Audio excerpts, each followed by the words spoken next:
Hi, guys, and welcome back to Live and Learn with Livy. Clearly, I am fucking Livy. I'm not going to lie. Before this episode, I had a complete mental breakdown on the phone with Sissy crying. Like, if you're on YouTube, you probably can, you could probably I'm sorry, still see the tears down my face. I actually need to take these glasses off. They're kind of annoying me. And yeah, no, it's just been like one of those days where I'm just like very unwell. Okay. And just apartment hunting in New York has been like a bitch in general. And I just feel like my sleep hasn't been great either. And just like when everything catches up to you. But the main reason I spiraled as hard as I did and like I went so crazy was because like I called my mom and I was like, yeah, I'm just feeling like very off today. Like I'm just having a very off day. She goes, do some jumping jacks. I have had a busted ankle for 6 fucking weeks. This bitch knows I've had a busted ankle for 6 weeks. She goes, just do some jumping jacks. I'm like, I'm telling you, I'm sleep deprived. Like, I'm telling you, I'm exhausted. I'm telling you, I'm just like, my mental health of this isn't there. She goes, do some jumping jacks. Immediately, I wanted to punch her in the face. I was like, I can't do jumping jacks. Like, I have a busted ankle. I can't do jumping jacks. She goes, do a modified jumping jack. You guys, if they're like, to the point where I was like, how the fuck did we get here? A modified jumping jack? You want me just to be standing with my arms in the air? Like, what are you talking about? Like, what are you talking about? I said, I gotta go. She goes, yep, bye. I called Sissy immediately. I said, and I started crying. I was like, she's just like, I was like, why couldn't God give me one normal parent? Just like one normal parent. Who the fuck suggests to a girl with an ankle that is literally sprained horribly, why don't you just do some jumping jacks? You're just having a bad day. Do some jumping jacks. I'm like, I'm going to fucking lose my mind. Anyways, I talked to Sissy and I felt like a lot better. It's just like where I'm at. I took a week off last week. Also, like if any of you guys are interested, I'm hiring. So, which is so crazy. And I just like feel very grateful to be able to be like, and I'm hiring. But like it is, and I like people have worked for me in the past and stuff like that, but I don't know. It's just something to be like, okay, and I'm hiring. And then it like slaps you in the face and you're like, okay, well now you have to be somebody's boss. And it's like, I'm really trying to transition into that correctly because I feel very, with anyone I've worked with, like very close. Like I'm very close to the point where it's almost like not a normal like boss relationship kind of thing. Like I want them to be like my friends, obviously, duh. And everyone I've worked with, like we're very close. But then it's like, okay, but you have to like be business too. Like you have to do a little bit of both, whatever. So that's just like a role I'm adjusting to where it's like, I'm one of your bosses. So email me portfolios. Oh, you're like, what the fuck are you hiring for? I'm hiring for an assistant, basically just like a part-time assistant. You need to be able to edit. That's just about it. You need to be really good at editing, and I would prefer if you lived in New York, but like I can make something else work. So yes, we're editing. I mean, sorry, we're not editing. We are hiring, and I'm very excited. So that's very like guys, just like hit me up. Like if you want to work for me, hit me up. It'll be very fun, and you could take all my PR. I'm not even. You're like, see what I mean? Like it's just like let's be like professional. Anyways, um, I last night had a moment where I was like, I want to change my phone number. Like, I just am disgusted by the fact that all these random men on like Hinge and everything like have my phone number. I was like, I just want a new phone number. And it was specifically because I had this one whore from my past that keep resurfacing. Like, he keeps texting me and I keep being like, you are like a cancer to me. Like, you genuinely disgust me and I need you to get like out of my face. And he thinks I'm kidding, and I'm like, no, like I'm actually like not kidding. Like I genuinely want nothing to do with you, babes. And it just had me thinking, I was like, I want to change my number. I really want to change my phone number. And then one of my best friends, Livia, I love Livia, she was like, girl, chill, like girl, relax. I'm like, I needed that. I needed someone to be like, just relax, it's okay. But I was just having one of those moments because I deleted Hinge. I deleted all my dating apps because I was just kind of like, I don't know. I think the people on here are like weird as fucking shit. And it's like, if I'm also on that dating app, that means like I'm also weird as fucking shit. So I was like, I don't really want to do that. I just like don't want to be a part of this. I just don't want the whole dating app thing. So I was just kind of like, I'm just done. I just like don't really like it. Doesn't like I'm still open to dating, obviously. Like I hope my soulmate just like knocks on my door one day because like how the fuck else are we gonna like I literally spend 90% of my time at home. Like I need the man to like knock on my door. And it's at that point it's like, okay, babe, is like your soulmate your Amazon driver? Genuinely, who fucking knows at this point? Because Lord only knows. And the thing is, it's like, I need him to knock on my door. I need him to be this tall. I need him to have this job. I need him to do these things. I need him not to piss me off is like the number one thing. So we're still searching, and I don't know how long we'll be searching for. Anyways, this week's episode is going to be all about my OCD. Yes, because I'm a bitch who struggles with OCD. So I didn't know it was National OCD Awareness Month until Sissy was like, here you go. And I was like, okay, wait. Do you get like a present for it? You know what I mean? It's like, I have spent years of my life fucking struggling with this mental illness. It would be nice if you guys got me like a flower. Anyways, no, I'm kidding. I wanted to make this episode because I know every single time I'm in the thick of my OCD, and like low-key, I'm like in the thick of my OCD right now. Seriously, I need to stop with the tears. Okay. It fucking is like debilitating. It's so isolating. It's such a lonely thing. And it's so sorry. The way that this podcast just changed so quickly. I was like, it's literally horrible. Like, I'm actually in tears if you're watching me on YouTube, but like, OCD is fucking terrible. I hate it more than anything in the entire world. And I'm going to like laugh and joke about it this episode though, because like that's what helps me cope with quite literally anything I've dealt with in my entire life.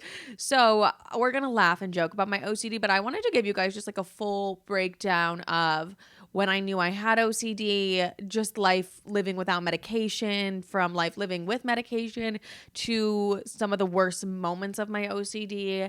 We're going to keep it lighthearted. We're going to keep it, and I honestly don't know. I just started crying about it, so who fucking knows? But it's a National OCD Awareness Month, so I just want to make anyone who has OCD feel like a little bit less alone, and it's like, I feel comforted when I hear stories about people's OCD, so here we go. I remember my first moment with OCD. I had to have been in like 6th grade. So I think that's 12 years old. I was very young. Okay. I specifically remember this because me, Sissy, and my mom had went to the dentist, and I saw a tree out the window, and I was like, if I don't touch that tree, I'm going to die. Like, I'm fully going to die. Also, actually, maybe OCD is basically, for me at least, mine is like more of like a touching thing, whatever. But it's basically like you have a compulsion, you have a thought, and then if you don't do that thought, there's like a compulsion that comes with it, and it just like anxiety like times 10, because you're like, wait, I don't want to die. And it's like, okay, babes, you're not gonna die. But like when you're 12 years old, you don't know that. Like, I didn't know that. And I remember going home from that. I was like, oh, I guess I'll just like forget about the tree. I didn't forget about the tree. I went home from this dentist appointment. I fell asleep. I took a nap, and I woke up, and I was like, I'm going to die tonight if I don't go back and touch that tree. By the grace of God, my mother, it was literally like far away. My mother drove me back there because I told her I threw my phone out the window and I needed that phone back because it had pictures of me and my dead cousin on it. I'm telling you, OCD is one crazy thing. Like, I had to go back and I had to touch it. Like, I had to. So I did.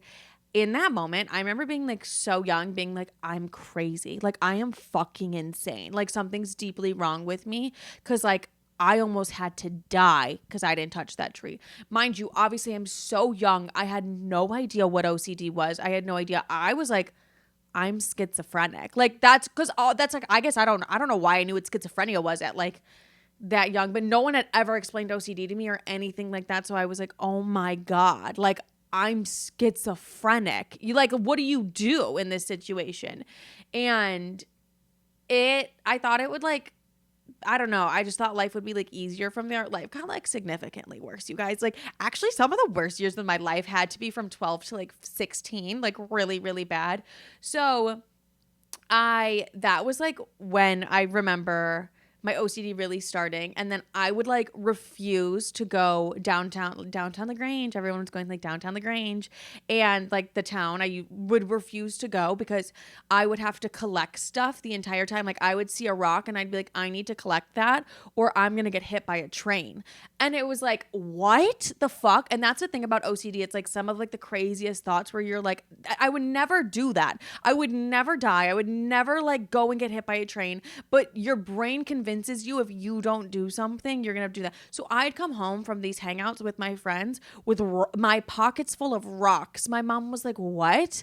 And I was like, I had to collect. And the thing is, it's like, I was like, Mom, I had to collect the rocks or I was gonna die. And she was like, what are you talking about? And I was like, I don't know, but I had to collect it.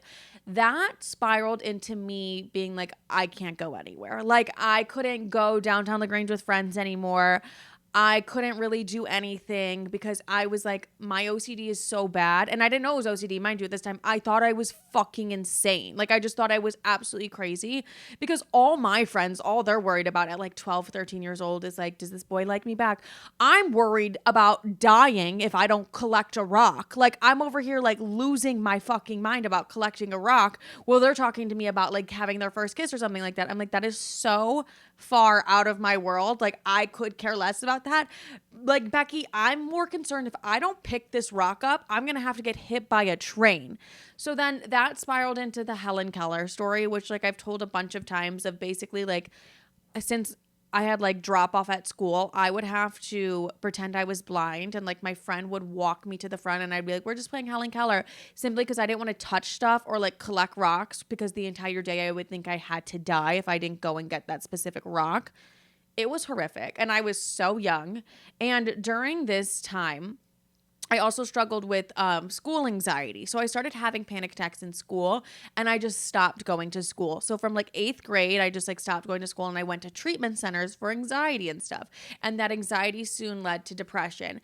And it was in these treatment centers where they were like, oh, like you have OCD. Like you have really bad OCD actually. Because I would be like, if I don't touch that, I'm gonna die. And they were like, no, honey, you just have OCD. So that was like a relief to be young and be like, okay, but I just have OCD, like whatever. But very beyond isolating when you're 13 years old and like you don't even know what's happening with you. My mom didn't know what was happening with me. Like nobody understood it. And I was like, I'm fucking crazy. Like 13, like looking in the mirror, being like listening to Paramore, being like, I'm absolutely fucking insane because I have to touch rocks. And like my friends don't. Later on, my friends actually did deal with OCD. But in the time that I was in treatment centers from like in and out of outpatient and inpatient, from my 8th grade year to my sophomore junior year technically. And so while I was in there, they were also treating my OCD, my anxiety, all these things. Like I just basically was like, I'm not fucking going to school. And they were like, what? And I was like, I have panic attacks every time I'm there. I'm not going to fucking school. And so then I just like completely isolated myself from like outside life.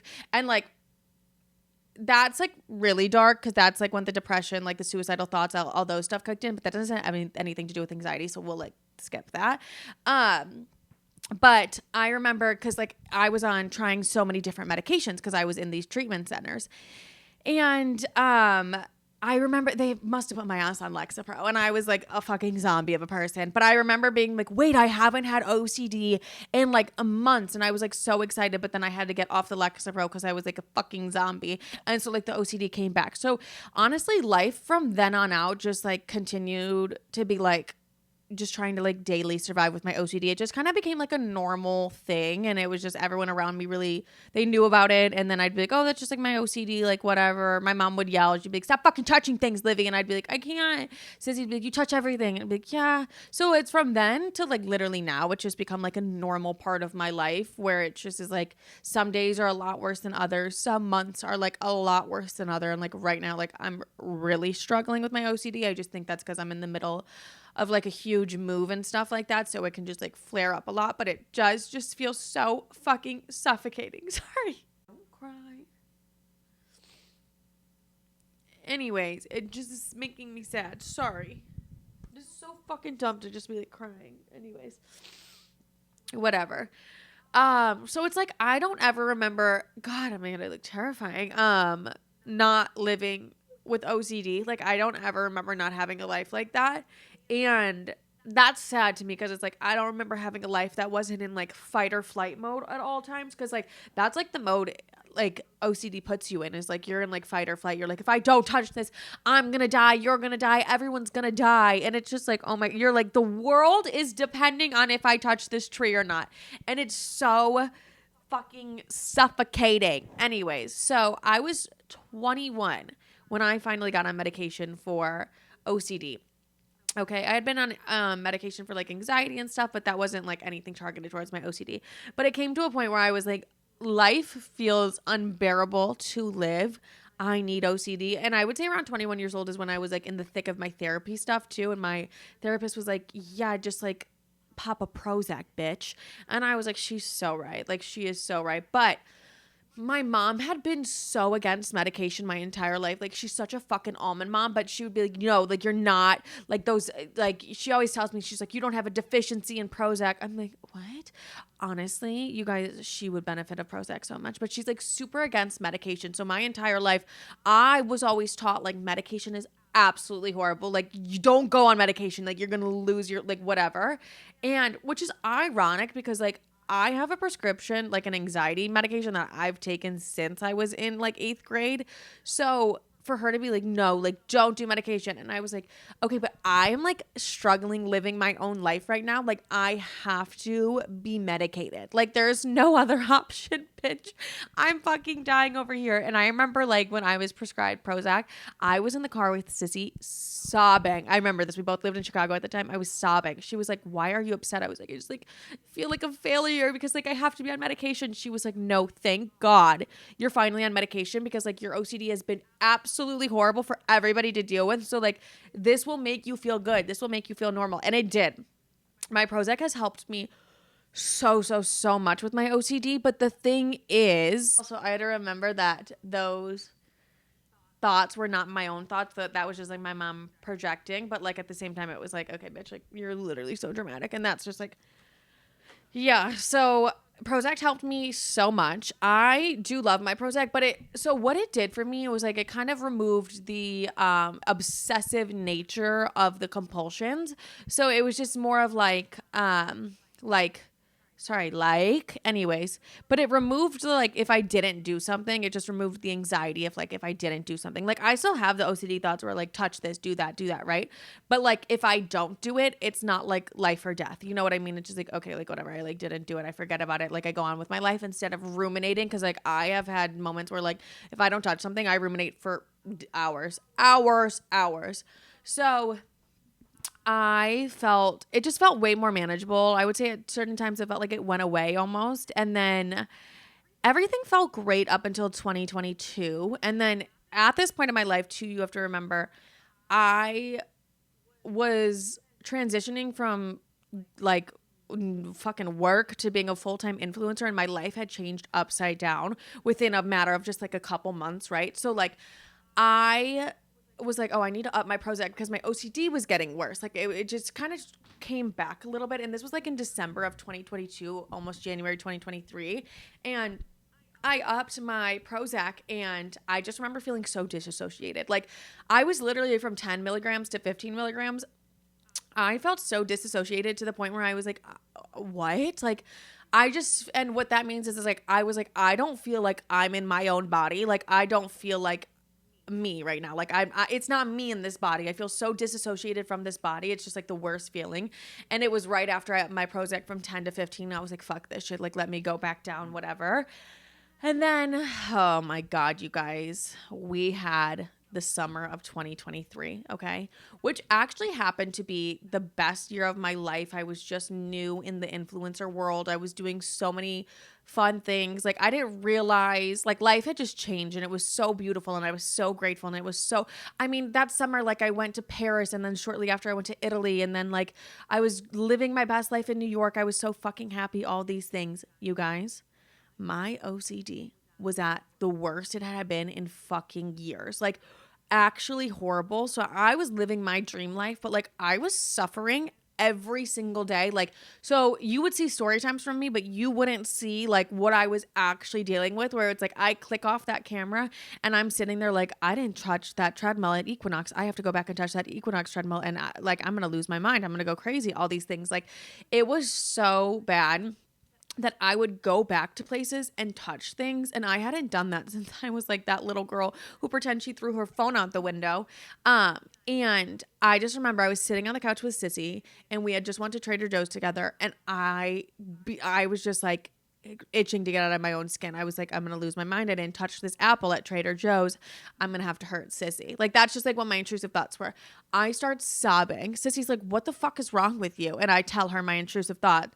And she was like, do it, Livy, do it. Like your OCD is actually lying to you right now, because like she's like, you're not gonna hurt me, you would never hurt me, you would never actively take the steps to hurt me. Like I thought I'd have to stab her. Anyway, sorry, super dark, but that's just OCD, bitch. Like if I'm gonna be here, I'm gonna be here. Anyway, she was like, you would never pick up a knife and actively stab me, Livy, just because you didn't touch an apple. So you either have to sit there and fight the compulsion, because if you go back, you're, because basically like if I go back and I go to Trader Joe's, I'm letting like the OCD win. So I'm like, fuck. So then I'm in a deeper cycle where it's like, okay, since I went and touched this at Trader Joe's, I should go back and touch the thing at Equinox or da-da-da, all those things. But Sissy, that moment on the couch with Sissy changed everything for me, because I was like, wait, you're so right. Like I've never in my life, since I've had all my compulsions, like I've never actually acted on the ones that are like horrible, where you're like, you have to die if you don't do this. Like I'm still here, bitch. Like, you know what I mean? So when Sissy was like, do it, fucking stab me, Livy, I was like, oh my, I don't know what it was, but in that moment, she just like broke the barrier where it was like, wait, this is not as serious as I'm feeling is in my head. And that is right around the same time where I decided to go back from 10 milligrams to 15 milligrams of Prozac. But like, even though I knew I wouldn't do my compulsions, it didn't stop. Like that summer, my OCD was so fucking horrible. I really did feel like so disconnected from myself, and it was so hard because I would go to Equinox at like 7 a.m. I would see something and I would think about it all day. Every single day was the only thing I thought about. I have to go back and touch this. I have to go back and touch this, or this is going to happen, or this is going to happen. I was constantly living in a horrible state of anxiety. And then my OCD would manifest in other ways. I'd be like, I need Sissy to say this. I need her to say this. I need her to say this one thing. For some reason, train is like a big one. Like I really want, like if I'm on the phone with my mom, I'm like, okay, say train. And she's like, I'm not fucking doing that, Olivia. And I'm like, okay, absolutely not. Or like Sissy, I'll be like, say train. And she's like, no. I don't know why I have a big trigger around trains. Anyways, but like, yeah, that was a very, very hard summer where I would like go back and act on those compulsions, and like I genuinely felt so suffocated. And then at the same time, I'm having to put like a smile on my fucking face and go to an event or like go to this thing, go to that thing. And I'm so grateful and I'm so happy to be there. This is like my dream life. I've dreamt of this, but all I'm thinking about when I'm at this event is if I don't touch this thing, I'm going to fucking kill myself. Like I'm going to die. You know what I mean? So it was just like my OCD was at an all-time high, but my life was at an all-time high as well. And it was very difficult to manage the both. But once I like kind of got those thoughts out to Sissy and like we talked about it, and she'd be like, look, we woke up the next morning, we didn't do our compulsions, and like we're still okay, we're still good. I was like, no, you're so right, you're so right. But I do look back on that summer very proud of getting through it, because one of my biggest triggers for my OCD is traveling and being on airplanes. And that summer I went to Paris like by myself. Well, I met my friend out there. Old friend, you guys. Yes, old friend. Anyways, I met her in Paris, and like I normally get like such bad anxiety on flights and stuff, and like I still did. And I was proud of myself for pushing through like the OCD and the anxiety, because it's like so easy just to be like, actually, I don't want to deal with any of this. Like I'm going to stay home. I'm not going to go to Paris. I'm not going to do these things. And I think Paris was still like one of my favorite trips I've had. And yeah, like I just was really happy to like push through those moments. And then it just, when you push through those moments and you're like, oh, Tiny's so cute. He's laying on his back on his little bed right now. And you push through those moments, you're like, actually, like I can get through this. Like I don't need to do these compulsions. I don't need to do these things. Like the sense of relief I felt was like fucking crazy. Like when you overcome a compulsion, like you feel so good. So I was actively pushing myself to do things my OCD like didn't want me to do.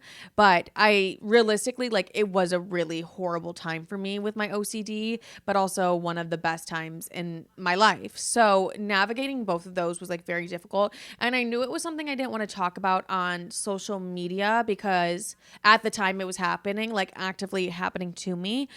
Cause I was like, I can't hear anyone telling me I'm crazy. I can't hear any of these things. Like I can't do that because it's just going to make me feel worse.